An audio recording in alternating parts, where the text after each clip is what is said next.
Hint radio 90.4 पर आप सुन रहे हैं छोटी सी बात, मेरे यानी कि विपुल के साथ। दोस्तों, आज छोटी सी बात में हम बात करेंगे दहेज के बारे में।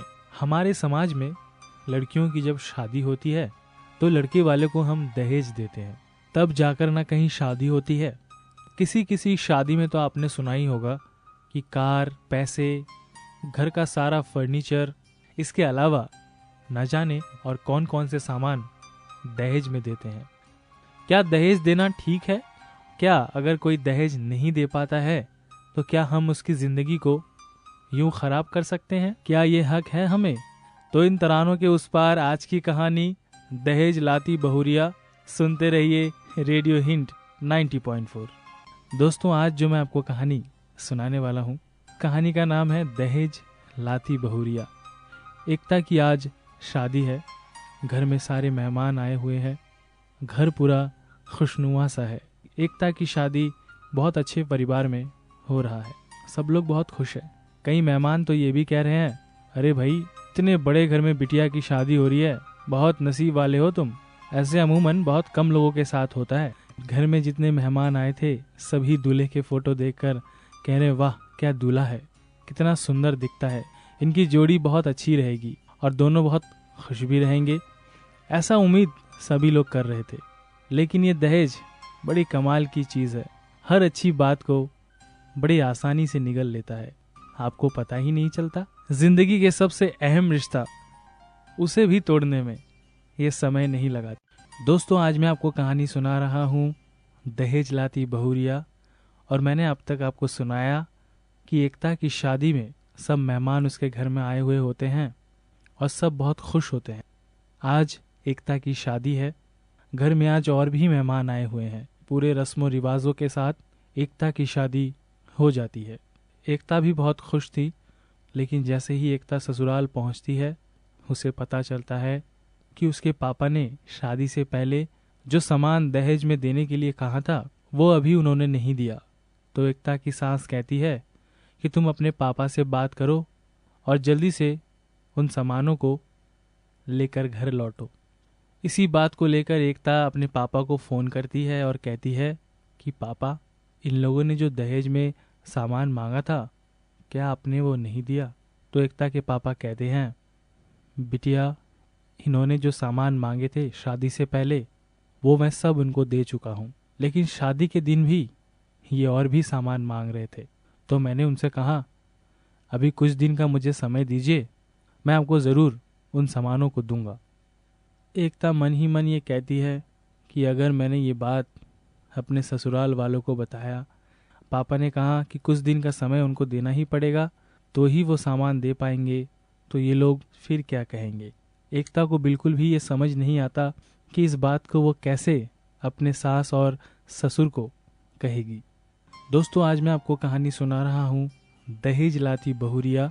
और अब तक मैंने आपको सुनाया कि एकता की शादी हो जाती है और अगले ही दिन उसके सास उसे कहती है कि तुम्हारे पापा ने दहेज में जो सामान देने के लिए वादा किया था उनमें से अभी भी कुछ सामान उन्होंने नहीं दिया, तो तुम अपने पापा को कहो कि उन सामानों को जल्दी से वो दे दे। और इसीलिए एकता अपने पापा को फ़ोन करती है और उसके पापा कहते हैं कि उन्हें कुछ समय और चाहिए उन सामानों को देने के लिए। उधर जब एकता अपने सास को कहती है कि उसके पापा ने कहा है कि उन्हें कुछ वक्त और चाहिए उन सामानों को देने के लिए, तो एकता के ससुर और सास दोनों बहुत गुस्सा करते हैं और एकता से कहते हैं कि अगर तुम्हारे पापा दहेज नहीं दे पाएंगे तो तुम्हारी शादी ऊंचे घर में क्यों कराई, किसी गरीब के घर चले जाते तो तुम्हें दहेज देना ही नहीं पड़ता। एकता के पति ने तो ये तक कह दिया कि अगर तुम दहेज नहीं लाओगी तो मैं तुम्हें छोड़ दूंगा। रात 10 बज गए थे। एकता कमरे में अकेले बैठी हुई थी और अपने पति का इंतजार कर रही थी। उसका पति शादी को अभी एक ही दिन हुआ है, अय्याशी के लिए निकल गया। बड़े घर का लड़का है ना, कुछ भी करे। पत्नी घर में इंतजार कर रही है, उसे उसका ध्यान ही नहीं। लेकिन दहेज का पक्का है, दहेज चाहिए। एकता सोच रही थी कि अब वो पापा को क्या कहेगी कि ये लोग दहेज अभी मांग रहे हैं, अगर नहीं देंगे तो उनके जमाई उनकी लड़की को छोड़ देगा। एकता उस मझधार में बैठी हुई थी जहां उसके हाथ पकड़ने के लिए कोई नहीं था। वो अकेली बैठी रो रही थी और उसका पति कहीं और खुश था। दोस्तों, आज मैं आपको कहानी सुना रहा हूँ दहेज लाती बहुरिया। और मैंने अब तक आपको सुनाया कि एकता अपने रूम में बैठकर रो रही होती है और अपने पति का इंतज़ार कर रही है और उसका पति कहीं और पार्टी कर रहा होता है। पिछले 10 दिनों से एकता ने अपने घर एक फ़ोन भी नहीं किया। एकता की मम्मी सोच रही थी कि क्या एकता ठीक है, क्या वो अपने ससुराल में खुश है। उन्होंने एकता के पापा से पूछा, क्या आपको एकता ने फ़ोन किया और अपने हालचाल उसने बताया आपको? एकता के पापा कहते हैं, हाँ, 10 दिन पहले मैंने उससे बात की थी, उसको बताया था सब ठीक है।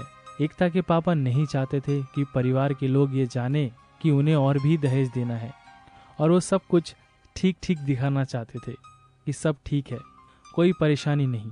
लेकिन सच तो ये है कि परेशानी ज़रूर है और इन परेशानियों को कोई बताना नहीं चाहता, क्योंकि ये तो एक सामाजिक परेशानी है।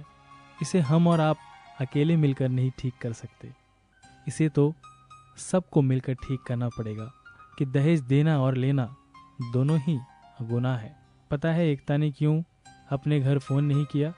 क्योंकि उसके सास और ससुर ने उसको जिंदा जला दिया था और पुलिस स्टेशन में एक FIR किया कि एकता खो गई है, और उन्होंने एकता की लाश को एक नदी में फेंक दिया जो बिल्कुल जली हुई थी। पता ही नहीं चल रहा था कि वो लाश एकता की है, क्योंकि वो लोग चाहते थे कि एकता के पति का दोबारा से शादी करवाएं और मोटी दहेज पाए।